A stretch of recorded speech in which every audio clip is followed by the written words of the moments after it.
We got, and we really went after the bad ones. These include 725 individuals wanted for violent crimes against children and murderers.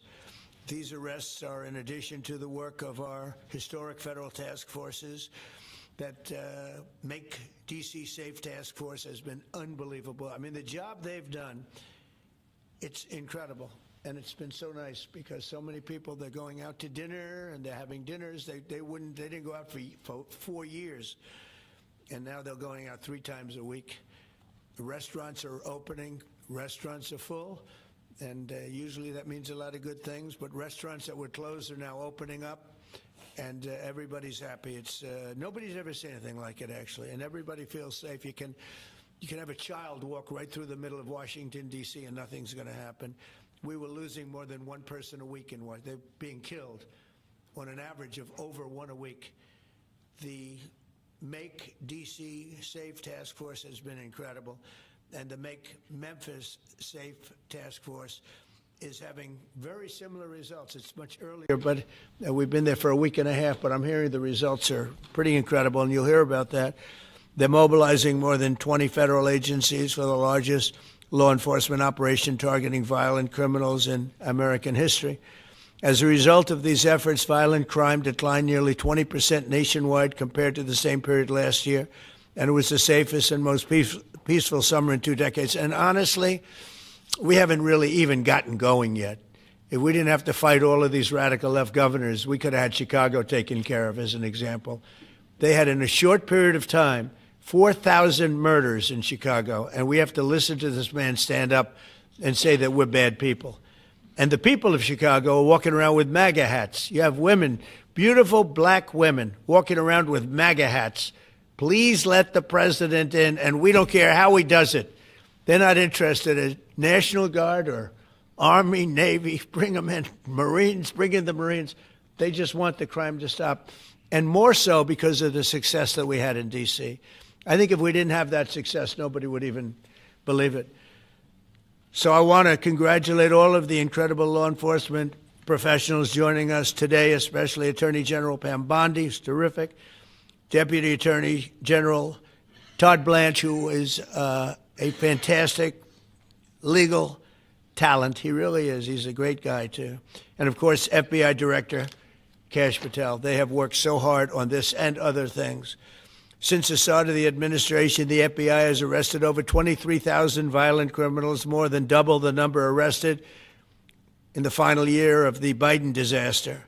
The FBI has also destroyed or severely disrupted more than 170 organized criminal enterprises and gangs, 1,600 of the most violent gangs, and confiscated over 6,000 illegal firearms. And they've tracked down and arrested 4 fugitives on the most wanted list. 4 of the most wanted. Actually, 2 of them were the most wanted fugitives in the world.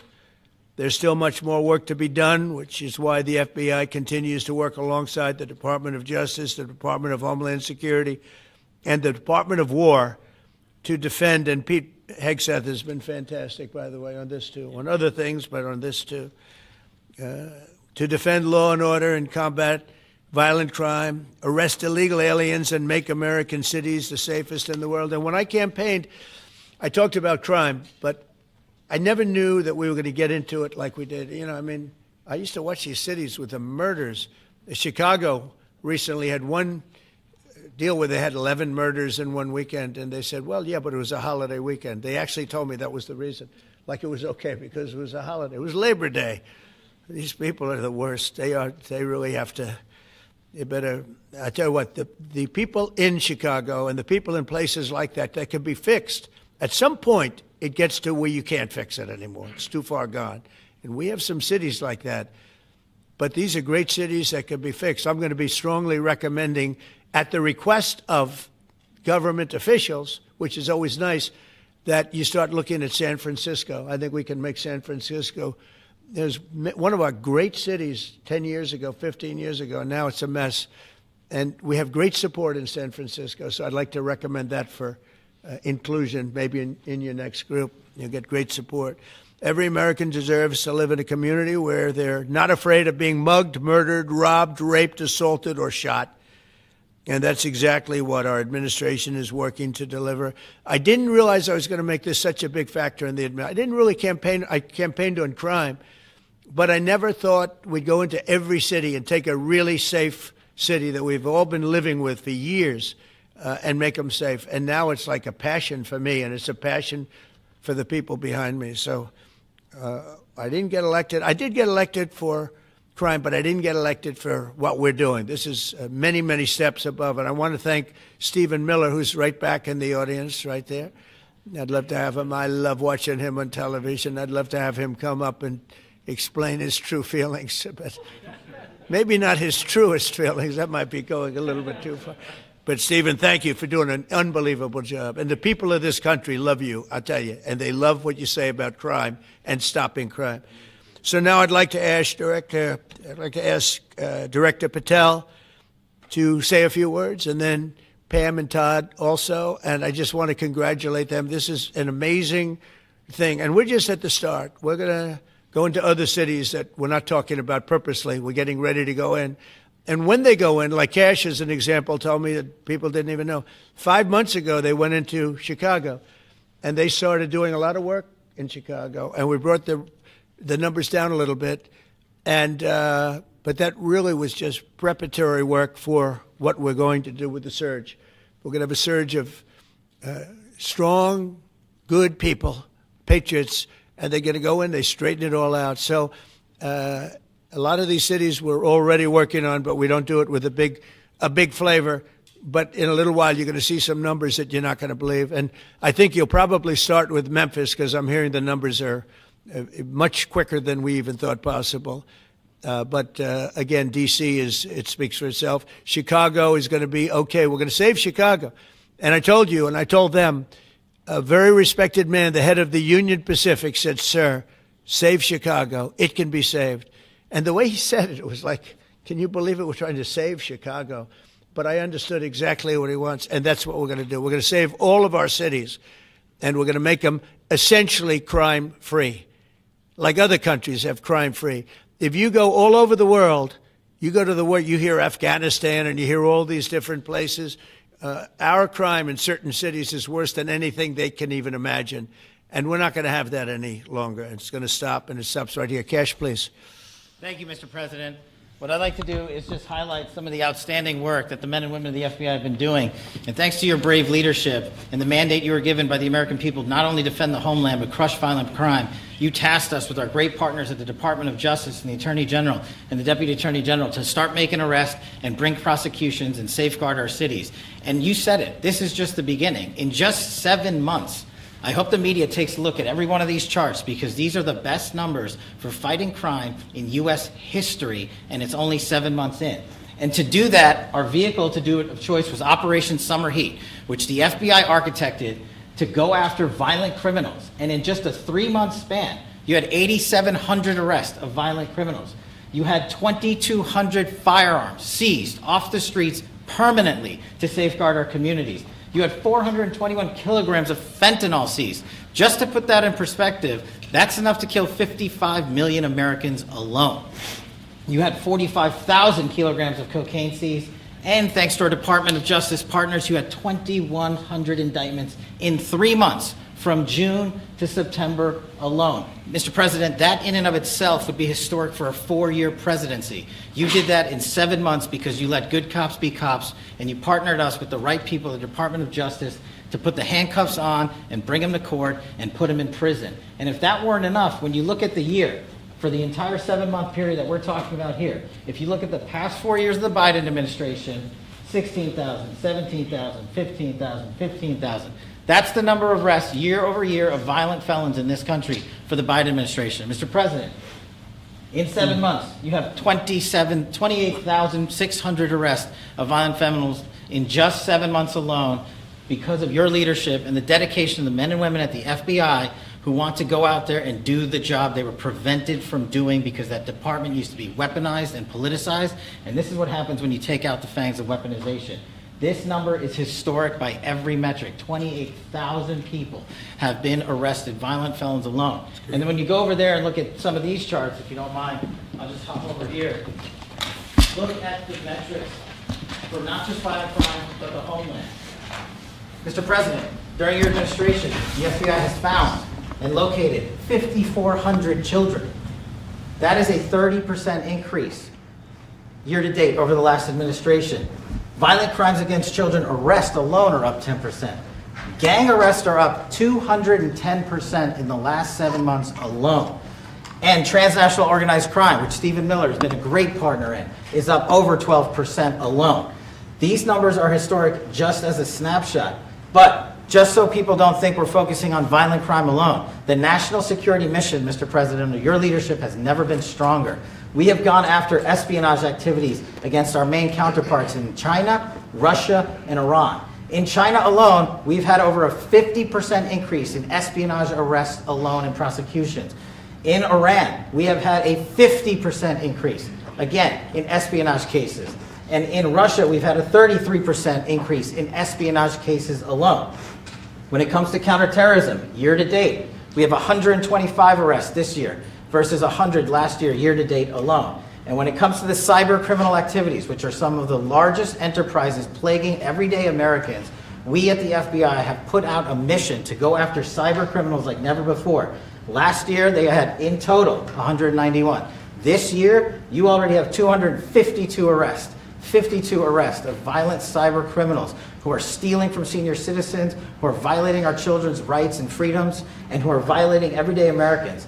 These programs are record. And two of the things I'll finish with that I'm most proud of, Mr. President, this FBI.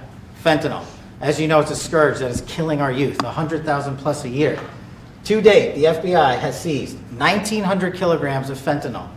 That's enough lethal doses to kill 127 million Americans alone. To date. And if that weren't enough, Mr. President, you said we have to go after the worst of the worst. And you empowered our Department of Justice, our Attorney General, Deputy Attorney General, and the Deputy Director at the FBI, led the charge, not just on summer heat, but he also led the charge in the FBI's 10 most wanted fugitives. These people have been on the run for years. And in 7 months, you captured not one, not two, not three, but 4 of the FBI's most top 10 fugitives. 4. And just to put that in perspective, Mr. President, the Biden administration captured 4 in all of 4 years. You're on 7, and we're going to get to 10. We're going to get to 10 of 10. This includes a lady who murdered her 6-year-old handicapped child and fled to India. We got her in 2 months. This includes a narco trafficker. This includes a sex trafficker. This includes another first-degree murderer and gangbanger. These people were on the run because of the prior administration's reckless policies that destroyed our communities, and you came in and with a mandate said, go after the worst of the worst. This is just the beginning. This is what happens when you let good cops be good cops at the FBI. Mr. President, I just want to thank you for your incredible leadership, our brave partnership with prosecutors who know how to bring cases and make sure these arrests stick. And that's what the Attorney General and the Deputy Attorney General have led the charge across this country, because arrests without prosecutions are meaningless. We are deterring criminals from doing this activity. We are preventing criminals from coming into America, and we are absolutely crushing violent crime like never before and defending this homeland, sir. And not to mention, I almost forgot this one, it took you, sir, 2 weeks to get the Abbey Gate bomber. Joe Biden had 4 years to look for him. You got him in 2 weeks, thanks to the interagency effort by the FBI and the CIA, went to Pakistan, and now 13 brave warriors who were senselessly murdered because of the disastrous Afghanistan withdrawal. They have justice, their families have a peace of mind, and we're going to continue to find the others, Mr. President. On behalf of the FBI, sir, I just want to thank you. Thank you very much, Kash. Great job. Very good. Very impressive. Ken? President Trump, the men and women of law enforcement say 2 things to me repeatedly. First, you have taken the handcuffs off them and let them do their jobs, and you let cops be cops. That's why all this is happening.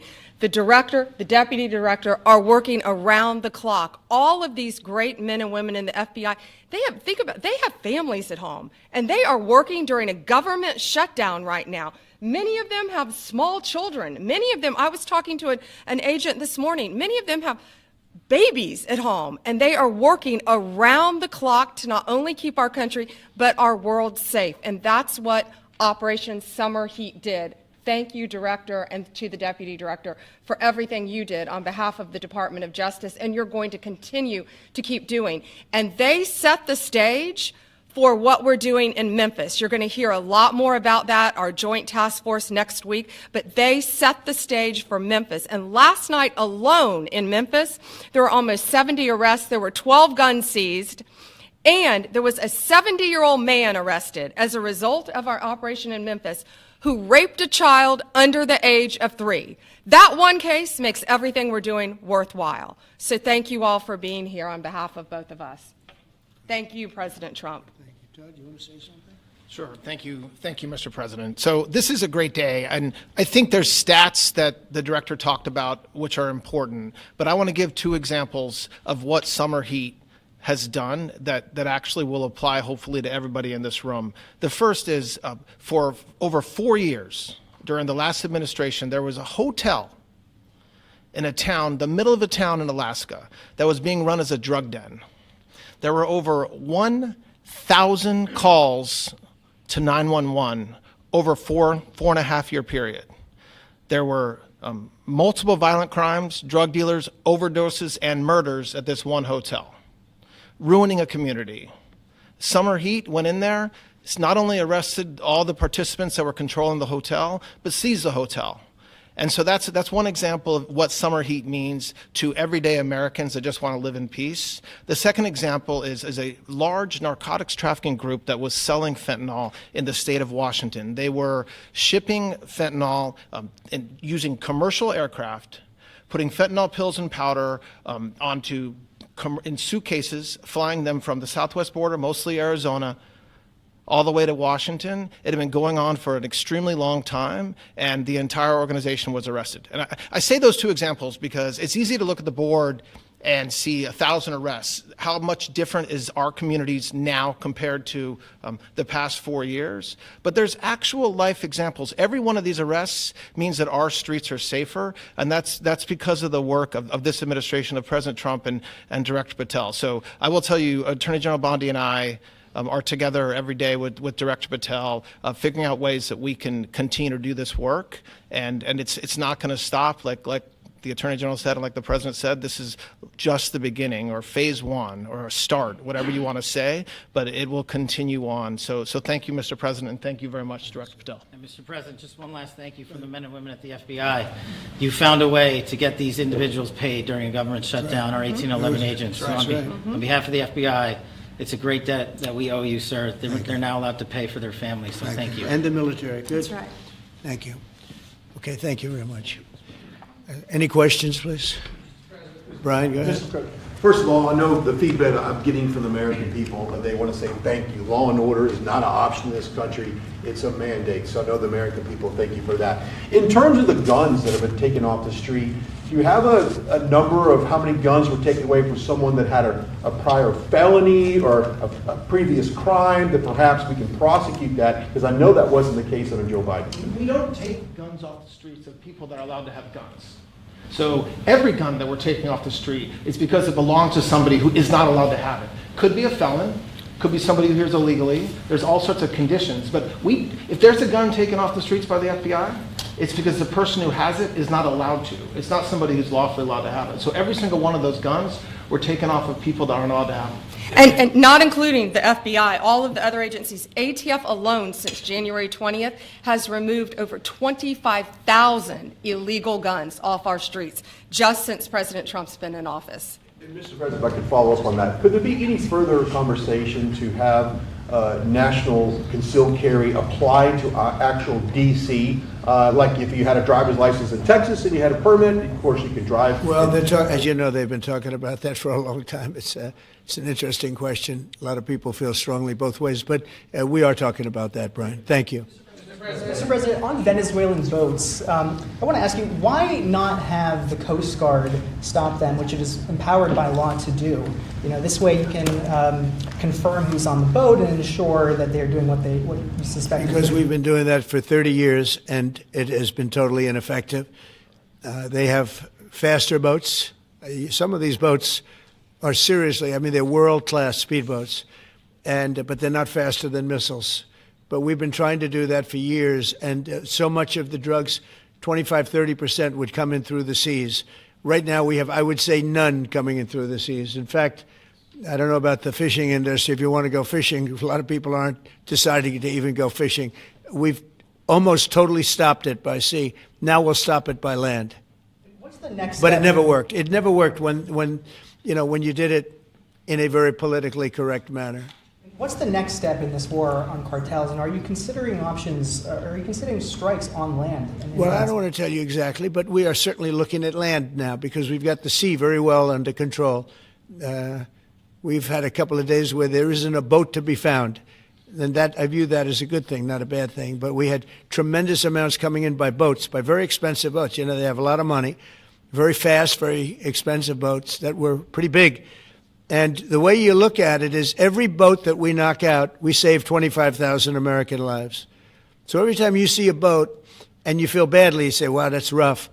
It is rough, but if you lose 3 people and save 25,000 people, these are people that are killing our population. Every boat is saving 25,000 lives, and you can see it. The boats get hit, and you see that fentanyl all over the ocean. It's like floating in bags. It's all over the place, and it's a tremendous. We're saving tremendous amounts of lives. Yeah, Mr. President, on that issue. I know you've talked about, I have a question for you, and then I also have a question for Director Patel. I know you talked about having some distaste for Boston recently. Is this one of those cities that you might be looking into, and can you give us a hint about other cities that you might be You're sending saying for federal where? money? For where? For Boston. Yeah, well, Boston has a bad mayor who at least is a reasonable IQ person. Most of them are low IQ. But and they're so bad. I mean, what's going on in Chicago is just, you'd think the guy would say, hey, look, we have a problem, Mr. President. Could you come in and straighten it out? We could have that done in a month if we had their cooperation. It's going to be done anyway, but we could have it done in a month. Yeah, Boston, she's got 4 areas that are, wrong. And, somebody said, would we think about taking the World Cup away from Boston if they don't straighten it out? And the answer is yes. We have the right to do that with FIFA. So if we think that L.A. is going to be bad, or we think that applies a little bit to the Olympics too, but we'll talk about FIFA first. FIFA is very hot. If we think there's any reason that, whether it's Boston or anywhere else, that they're not doing their job, we're going to take those World Cup games and move them someplace else. Thank you. And then Director Patel, there's been so many conspiracy theories swirling around about the assassination of Charlie Kirk. Do you have any updates for us, especially in light of all the online content that everyone's been talking about? The only thing we deal with at the FBI and the Department of Justice is facts. And we delivered at record speed a manhunt to capture Charlie Kirk's alleged assassin in 33 hours. And if you put that in perspective to Luigi Mangione with the Boston bomber, they took them 5 days and a police officer lost their life in their manhunt. We are running on absolutely every single lead, and the best thing we can do to honor my friend Charlie Kirk's life is to make sure that everyone involved is prosecuted to the full extent of the law, and that's what we're focused on, investigating the facts, not trading in conspiracy theories. Okay. Mr. President, thank you so much. Thank you. In light of China's export curbs on rare earths, do you view India as a reliable partner going forward? And are you planning to meet Prime Minister Modi in Malaysia? Are you open to talks in terms of Yeah, trade? sure. He's a friend of mine. We have a great relationship. He just said that 2 days ago, as you know. We have a great relationship. No, we were not happy with him buying oil from Russia, because that lets Russia continue on with this ridiculous war where they've lost 1.5 million people, by the way. Russia's lost 1.5 million people, soldiers mostly. This is a war that should have never started, but it's a war that Russia should have won in the first week, and they're going into the 4th year. And I want to see it stop. So I was not happy that India was buying oil. And he assured me today that they will not be buying oil from Russia. That's a big stop. Now I got to get China to do the same thing. That is relatively easy compared to what we just did over the last week in the Middle East. Middle East was 3,000 years, and we got it done. This is 3 years, and I think we'll get it done. I think that President Putin, I think he wants to get it done. We'll see. There's a great animosity between him and Zelensky. You probably have noticed, right? And I think it's hurting the process. Yeah, please. Mr. President, thank you. Curious, why did you authorize the CIA to go into Venezuela? And is there more information you can share about these strikes on the alleged Well, I can't drug do busts in that, the but Caribbean? I authorize for two reasons, really. Number one, they have emptied their prisons into the United States of America. They came in through the, they came in through the border. They came in because we had an open border policy. And as soon as I heard that, I said, a lot of these countries, they're not the only country, but they're the worst abuser. And they've entered they've allowed thousands and thousands of prisoners, mental institution, people from mental institutions, insane asylums, emptied out into the United States. We're bringing them back, but that's a really bad. And they did it at a level that probably not many countries have done it, but not like Venezuela. They were down and dirty. And the other thing are drugs. We have a lot of drugs coming in from Venezuela, and a lot of the Venezuelan drugs come in through the sea, so you get to see that. But we're going to stop them by land also. Does the CIA have authority to take out Maduro? Oh, I don't want to answer a question like that. That's a ridiculous question for me to be given. Not really a ridiculous question, but wouldn't it be a ridiculous question for me to answer? But I think Venezuela is feeling heat, but I think a lot of other countries are feeling heat too. We're not going to let this country, our country, be ruined because other people want to drop, as you say, their worst. They have given us their worst.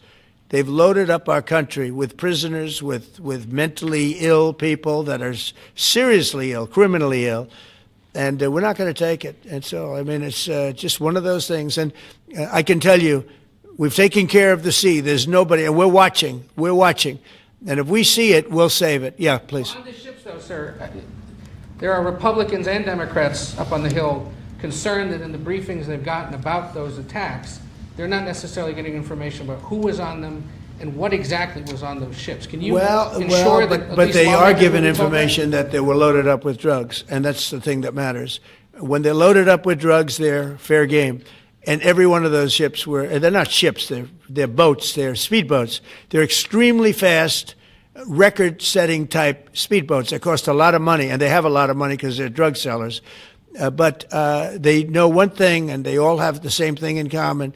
There's drug dust. They call it drug dust. They call it fentanyl dust all over the boat after those bombs go off. And you can take along. Attack them, though, that they're We know before. We know when they go out. We know we have much information about each boat that goes out. Deep, strong information. Yeah, please. Sir, you're going to have Vladimir Zelensky here this week. What is your message at this stage of the war for him? And shy of tomahawks. To who is that? For Zelensky. Yeah. And shy of tomahawks for Ukraine.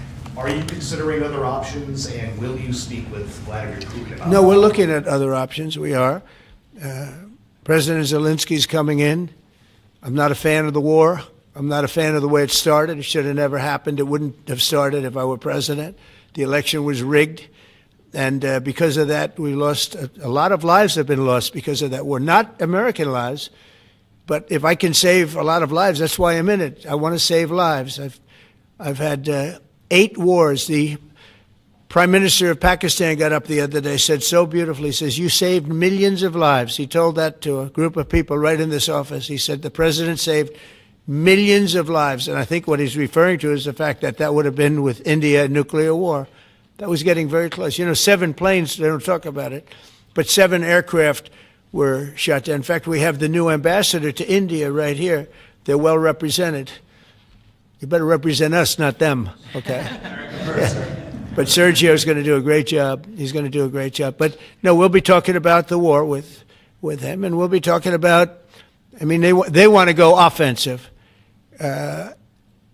I'll make a determination on that, but they would like to go offensive, you know that, and we'll have to make a determination. Can I follow up the question? Given you have the FBI Director and Attorney General here today, Jim Jordan has asked Jack Smith to appear in front of the House Judiciary. You mean deranged, Jack? He's a deranged individual, yeah? He's asked him to Well, they in front should. of the House. I'm surprised it takes so long. We're talking about violent crime. What about the crime against a political opponent? That's what we have to talk about, Jordan would too. like to understand the full extent to which the Biden-Harris Justice Department weaponized federal law enforcement. What do you think the committee will find out, Mr. Smith? I think it was the worst weaponization of a political opponent in the history of the world, let alone this country. And I hope that everybody's, they're involved in it. I'm not. I'm the one that had to suffer through it and ultimately win. but what they did was criminal. Deranged Jack Smith, in my opinion, is a criminal. And I noticed his interviewer was, I think that was Weissman. And I hope they're going to look into Weissman, too. Weissman's a bad guy. And he had somebody in Lisa, who was his puppet, worked in the office really as the top person. And I think that she should be looked at very strongly. There was tremendous criminal activity having to do. If we don't have fair elections in this country, we're not going to have a country. And I've said it from the beginning, fair elections and borders. And we need also fair press, because if you don't have fair press, it's very tough. And we've got the strongest border of anybody. Nobody has a border. We have a border where the numbers just came out again. You saw 0 people came in illegally. Now, we do take people into our country legally, but 0 people. But, you know, you're talking about a different subject. You're talking about political crime. They have committed massive political crime. I hope they're looking at Shifty Schiff. I hope they're looking at all these people. And I'm allowed to find out. I'm allowed to, you know, I'm, in theory, the chief law enforcement officer. But I have a very good, talented group. This is about something else. But I hope they're looking at political crime, because there's never been so much political crime against a political opponent as what I had to go through. They raided my house in Florida. It was an illegal raid. I have a lawsuit that was doing very well. And when I became president, I said, I'm sort of suing myself. I don't know. How do you settle the lawsuit? I'll say, give me X dollars, right? And I don't know what to do with the lawsuit. It's a great lawsuit. And now I won. It sort of looks bad. I'm suing myself, right? So I don't know. But that was a lawsuit that was very strong, very powerful. They raided illegally my house in Florida, Mar-a-Lago. They went through the drawers of my young son. They went through all of the cabinets and drawers of the First Lady. She walked in, she said, wow, what happened? Because she's very meticulous, and this wasn't so meticulous as she looked into the drawers and she saw everything a mess. What they did against a person that just got out of office. And then you look at these corrupt people. You look at Hunter Biden. You look at the signature. As an example, the Auto Pen. I just signed so many different things. An admiral, a 4-star general. I'm signing them left and right, the commissions. And by the way, I want to compliment John Thune and also Mike, our great speaker. But John Thune, all of a sudden I'm getting these things by the hundreds. I was getting one every 2 weeks. It would have been 4 years before you got them in more. You would have had some that didn't even get in, all because of Democrat obstruction. So John Thune did a great job. I must have signed 200 into the administration. We're just about caught up. It's amazing. And so compliments to John. He had to do some things that were very tough to do that he didn't want to do, but he was forced to do it by the Democrats. And as far as the shutdown's concerned, this is a Democrat Schumer shutdown. And he's trying to do it to get relevance back into the party because he's a loser. I've known him all his life. He's always been sort of a loser, but an intelligent one. But I think he's losing IQ points with time. I think that happens. I hope it hasn't happened with me. I know if it did, you guys will let me know about it very quickly. Question on violent crime, sir. Here in D.C., a judge has given the 2 teenagers that beat up ex-Doge staffer Big Balls probation. It's incredible. And no jail time. Is this justice? Jeanine Pirro is doing a fantastic job, and she is beside herself because you have these radical left judges that they beat the hell out of this guy. And there was many people against this one guy who was really trying to protect his girlfriend. He didn't want his hooded over the door but they really beat him up badly. That just happened, right? Yes. Wow, that's terrible. I think the judge should be ashamed of himself. That's a big problem. You know, they can do their job and then they go into a court and the people are protected by these, I don't know where they come from. Where do these people come from? Where do the judges come from? I want to compliment on behalf of Pam and Todd and all of us because, Kash, I think that Jeanine has done a fantastic job. And the case I heard was like flawless. It's a flawless case. They have them on tape. They have everything. And then a judge gives them a little probation. These are rough guys. And they're young. And if that happens, they're going to grow up. They're going to be real bad. They're going to cause a lot of problems. Yeah, please. Go ahead. So, Sergio Gore has just gotten back from India. What were the conversations like with Prime Minister Modi and the other? I think they were great. He reported to me that your great He's a great man, you know. Modi is a great man. That he loves Trump. Now, I don't know if the word love, I don't want you to take that any different. I don't want to destroy his political career, okay? But you have to understand, I've watched India for years. It's an incredible country. And every single year you'd have a new leader. I mean, some would be in there for a few months. And this was year after year after year. And my friend has been there now for a long time. And he's assured me there will be no oil purchased from Russia. I don't know, maybe that's a breaking story. Can I say that? Would you say? There will be no oil. He's not buying his oil from Russia. It started. You know, you can't do it immediately. It's a little bit of a process. But the process is going to be over with soon. And all we want from President Putin is stop this. Stop killing Ukrainians and stop killing Russians, because he's killing a lot of Russians. Again, it doesn't make him look good. It's a war that he should have won in 1 week, and he's now going into his 4th year. That does not make this big so-called war machine look good. But he could make a settlement. We're willing to settle. I thought we had a deal. The hatred of the two leaders is very, you know, it's an obstacle. It's an obstacle. There's no question about it. But I thought we had a deal 2 months ago. Who would think I created peace in the Middle East and can't get the two guys to settle? But I think we'll get them. But if India doesn't buy oil, it makes it much easier. And they're not going to buy it. They assured me they will. Within a short period of time, they will not be buying oil from Russia. And they'll go back to Russia after the war's over. Jennifer? On the shutdown, sir, are FBI officials being paid right now? Are all the FBI employees being paid, and are all the... Well, that's what I understand. I hope so. Thanks to your great work, Mr. President, the 1811 special agents at the FBI are going to receive their paychecks. Got a lot of people paid, actually. We got the people that we want paid, okay? And we want the FBI paid, we want the military paid. We got the people that we want paid. And I'll tell you, the Democrats, they don't talk about this. You know, we're getting rid of programs that we didn't like, but that were negotiated in, but we didn't like. We're terminating those programs, and they're going to be terminated on a permanent basis. And it's thousands of people, and it's you know, billions of dollars.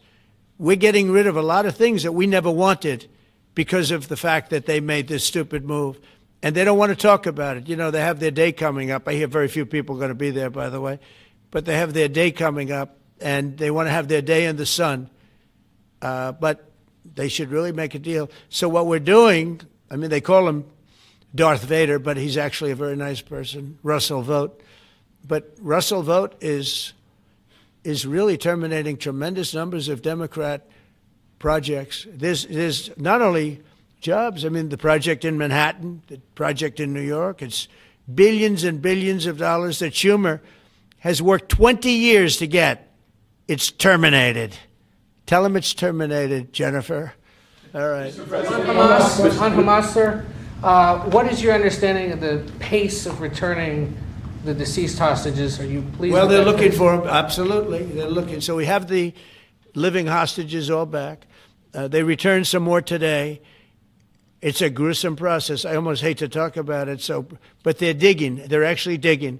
There are areas where they're digging and they're finding a lot of bodies. Then they have to separate the bodies. You wouldn't believe this. And some of those bodies have been in there a long time. And some of them are under rubble. They have to remove rubble. But there are graves, and some are in tunnels that died in tunnels that are way down under the earth. And the tunnels are like 3 feet. Can you believe it? 3 feet high. They lived like this for a long period of time. It's a horrible atrocity. At the same time, we, meaning Israel, but I knew everything they were doing pretty much. I knew most of the things they were doing, but they've killed probably 70,000 of these people, Hamas. And I said, it's time now.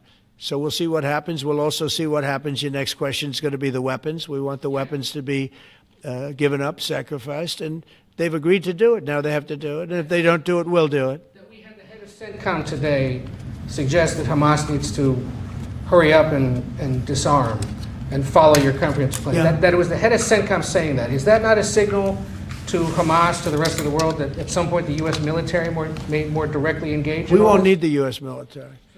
We won't need it. Why not just you? Because we're very much involved in it. If we weren't involved, there wouldn't be peace.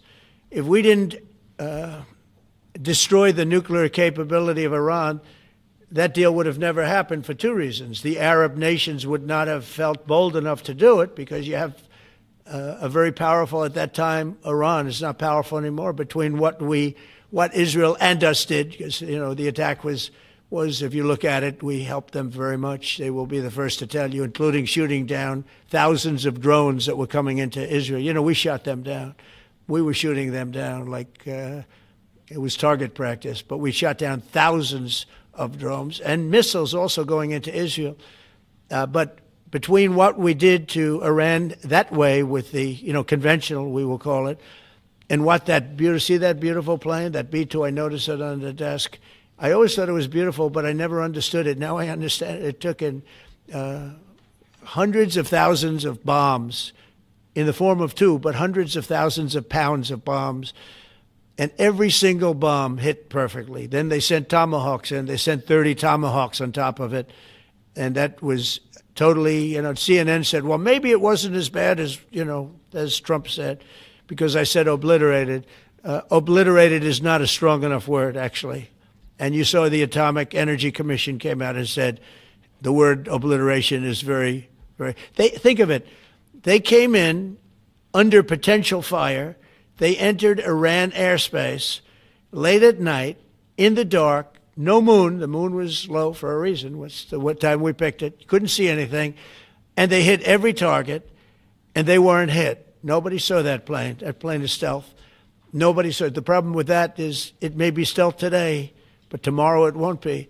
And we just ordered about 20 brand new B-2 bombers. It's unbelievable as a weapon. I know Putin, when I was riding with him in Alaska, we passed a lot of them. And he said, that really did the trick. I said, yeah, it did. It's amazing.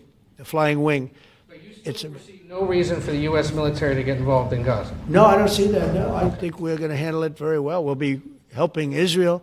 But we have other countries that are now. We signed, many countries signed. And many of those countries relatively are very strong military powers. And Hamas has no support. See, Hamas had the support of Iran. And now Iran says, don't get us involved. The last time they got them involved didn't work out too well. So they used to have the support of Iran. Today, Iran they're trying to survive. When I heard the reports 2 weeks ago, Iran's looking to build a nuclear weapon, I said, don't worry about it. They got a lot of things they want to do before nuclear weapons. I said, the last thing they want to do is a nuclear weapon. It didn't work out. And if they did a nuclear weapon before they got even close, that site would be attacked and it would be wiped out. Yeah. Mr. President, you're meeting with President Xi in a few weeks. Yeah. If you can't come to an agreement or a deal at that meeting, are we in for a sustained trade war with China? Well, you're in one now. Look, we have 100% tariff. If we didn't have tariffs, we would be exposed as being a nothing. We would have no defense. They've used tariffs on us. But we've never had anybody sitting in that chair that felt the need to do it. And they've allowed us to be $37 trillion in debt, et cetera, et cetera.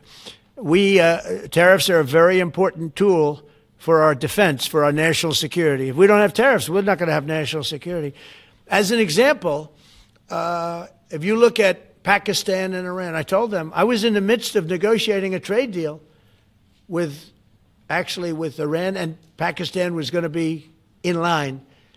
And because of tariffs, they all want to negotiate much differently. We're making a good deal. And then I heard that they're shooting at each other. And I said during one of my conversations, are you guys going to go to war? Two nuclear powers. We are thinking about, I said, here's the deal. You go to war, I'm going to put a 200% tariff. I'm going to stop you from doing any business in the United States. I said it to both of them. Within 24 hours, the war ended. That would have been a nuclear war. And again, the Prime Minister of Pakistan, who was here 2 weeks ago, said that man saved many millions of lives in front of a whole group of people because he thought it was going to be war. But when it came to war or having to pay massive tariffs, the tariffs overrode. That's why it's so important. Not only the money, we're taking in trillions of dollars, not only the money, the power to keep peace, the power to be used for good is enormous. But a lot of people didn't understand tariffs. It's also made us very rich. We have a big case coming up in the Supreme Court, and I will tell you, that's one of the most important cases in the history of our country. Because if we don't win that case, we will be a weakened, troubled, financial mess for many, many years to come. I don't even know if survivable is a good term. And if we do, we're going to be the most powerful economic country in the world. And all we're doing is using them as a defense against what took place for many years. China would charge us tariffs. It was incredible, but we weren't allowed to charge. And we're allowed to do whatever we want. We just had presidents that didn't want to do it for whatever reason. And it was nothing. But of the 8 wars, I was saying 7, of the 8 wars, I would say tariffs are directly responsible for me ending 6 of them, 5 or 6. Without the tariffs, you have wars raging all over the world. With the tariffs, other than Russia, we have no wars out there. And we've made a lot of good friends, too. Tariffs are so important to our national security. If we don't have tariffs, we don't have national security. Our country would suffer a level that, because they use so strongly on us. As an example, the European Union, they won't take our cars, they won't take our agriculture, they won't take anything, but they send their cars in, Mercedes, BMW, Volkswagen, by the millions. We don't send any cars. They don't take them. They were tariffing us out. Agricultural products, they don't take our agriculture. They want their farmers to do it. I understand that. But it was very unfair, and they were tariffing our product. They're keeping out by using tariffs. And we didn't use them, but I used them. And now we made one of the great deals with your $650 billion they pay us. And we've evened it out. It's really a good thing to see. And you have to understand, they've all signed. Japan, South Korea. I mean, South Korea, $350 billion up front. Japan, $650 billion. And they've all agreed to it. They're all happy.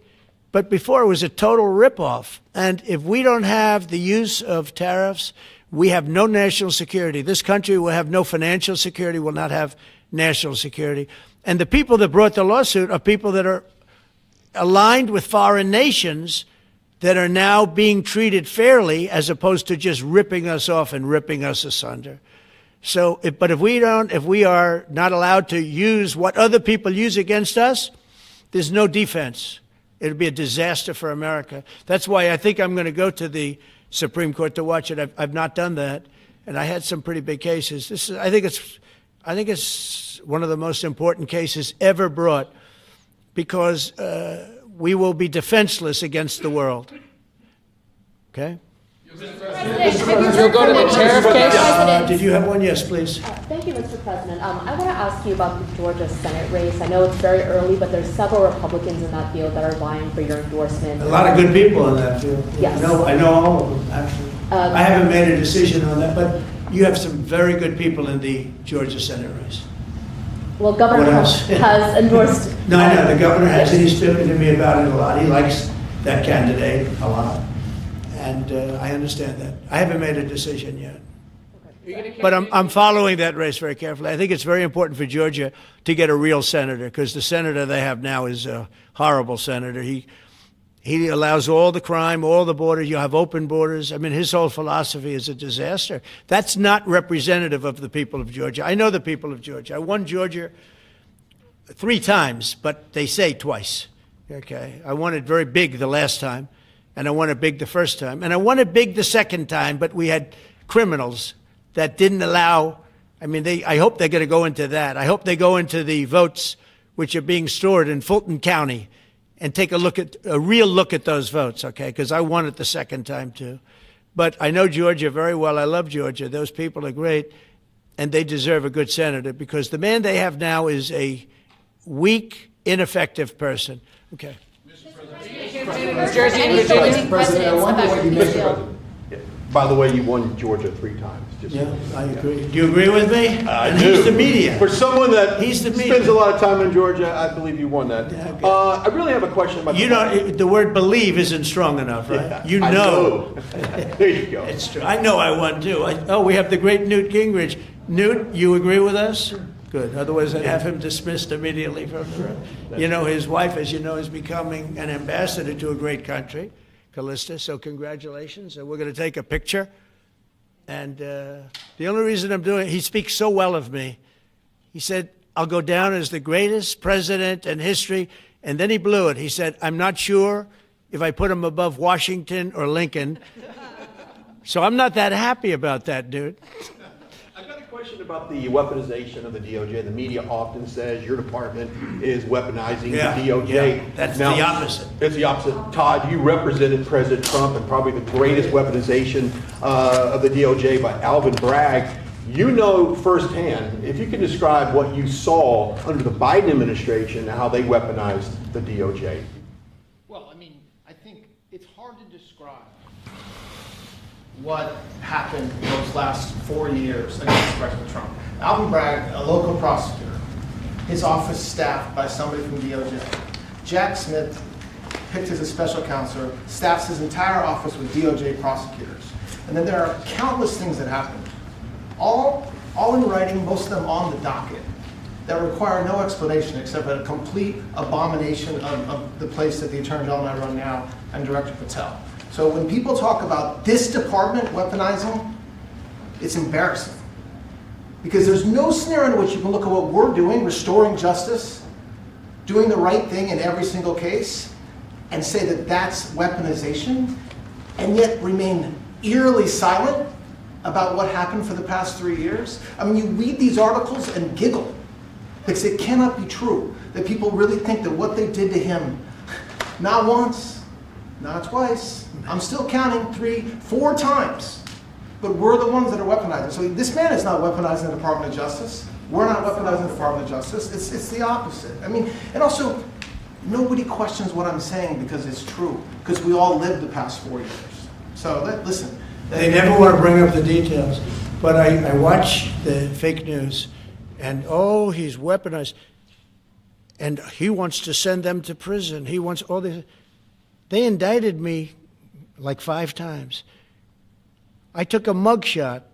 Who would have thought it turned out to my favor? Because it was a good shot. But I had to take a mug shot. It's right out there on the door. New York Post, front page of every paper in the world. I had a mug shot. They wanted to send me, nobody says that. They say, he's acting very, very tough. He's acting unfair. Let me tell you, if they've been nice to anybody, it's to those criminals, because they are so good having to do with all of the things we're talking about today with violent crime. But if anything, I think this Justice Department has been so respectful of the law, because the other Justice Department, with Rita or Lisa and all of that scum, real scum, what they did to the political opponent of a guy that has a seriously low IQ. Now, in his case, it was low based on his career, but it got real low, okay? It was descending rapidly. But what they did to go after his political opponent is legendary, worse than any third world country, banana republic. And what we're doing is nothing. Are you kidding? Nothing. They write stories. Why aren't they doing this? And we'll leave. I don't have to leave it up to them, but I choose to at this moment at least. But there's never been anybody treated in the history of politics. You know, they say the 2 worst treated presidents by the media, etc., was that man right there, the late, great Abraham Lincoln, and this guy right there, Andrew Jackson. They say Andrew Jackson was treated terribly. They give him number 1 and number 2, but that was before I came along, Newt. I say I have number 1 times 10. Nobody's been treated like I've been treated. And I did a great job. You know, we had a great first term. And we had one of the most successful economies in history, et cetera. I rebuilt the military. We did a tremendous amount. The last part, we had a horrible thing called COVID, and we handled that well. We made ventilators for nations all over the world. We did a great job. Probably never get credit for it. Look at the therapeutics, the Regeneron, all the different things, the vaccines, all the things we did. We did a great job, but we had to focus on that. But we had the best economy in the history of our country. We're blowing it away right now. Look at the stock market. It hit another all-time high today. That's 48 days out of the few days that I've served. 48 days have already hit record highs. And we have, maybe most importantly, the number, we have now, I was saying 17, it's over $18 trillion is being poured into our country. It's because of the election and because of tariffs. Without the tariffs, you wouldn't have probably 18 cents. It's because of the tariffs, because there are no tariffs if they build in our country. And they understand that. So we have medical companies coming up. We have the AI. We're dominating China in AI. Everybody said that's impossible. We're dominating. I'm letting these massive plants build their own electric generating plants. They're becoming utilities in addition to everything. Maybe they'll make more money with that. Who knows? But they're building their own electric because we have an old grid. You wouldn't be able to do that. And we're dominating China. We're dominating with AI, which seems to be the new big thing. That's the new internet. That's the new whatever. So we're very happy with the job we're doing. I'm very happy with the job they're doing. But when you tell me about attacking a political opponent, there's never been, and I'm a legitimate opponent. I watched my son. He's got the #1 best-selling book now. My son, Eric, is a wonderful kid. That guy spent so much time with subpoenas. He got more subpoenas than anybody in the history of our country. Think of it. And he's an innocent, good boy. He's a good kid. He's always been a good kid. All of my children are good. They went through hell. My children went through federal grand juries on a hoax. Think of it.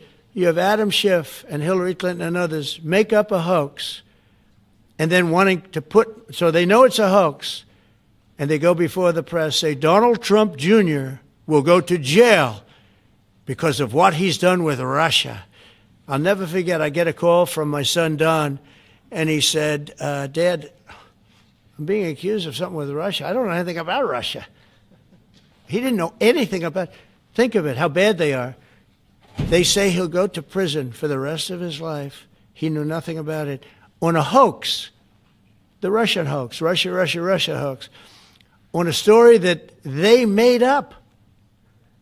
And they made it up in order to explain why Hillary Clinton lost an election that she lost by pretty good numbers. The second one, actually the second one was even better, but the third one, this one was too big to rig. It was just too big to rig. They would have rigged. They tried to rig it. But think of it. They want to send my children to jail, but they were after Don in particular. I'll never forget Adam Shifty Schiff, a total crooked guy, lying in Congress, making up a phone conversation that I have with you, totally made up. Then when he heard it was taped, he wanted to disappear. And Nancy Pelosi went crazy because they wanted to impeach me based on the conversation that was made up. When they heard the tape, everybody, I won it unanimously in the Republican Party. I got every single vote, something that never happens, and I beat it. But think of it, they want to put my son in jail for something that they made up. So they know they made it up. And they say he will serve the rest of his life in prison. These are sick, bad people. And don't tell me about us going after them. If anything, we've been very, very soft. I wouldn't be that soft, I'll tell you that. Thank you very much, everybody. Let's go. Thanks, guys. Thank you. Thanks, guys. Thank you very much. Thanks, guys. Let's go. Thank you, guys. Thank you, guys. Let's keep it going. Thank you. Thanks, guys. Take a look.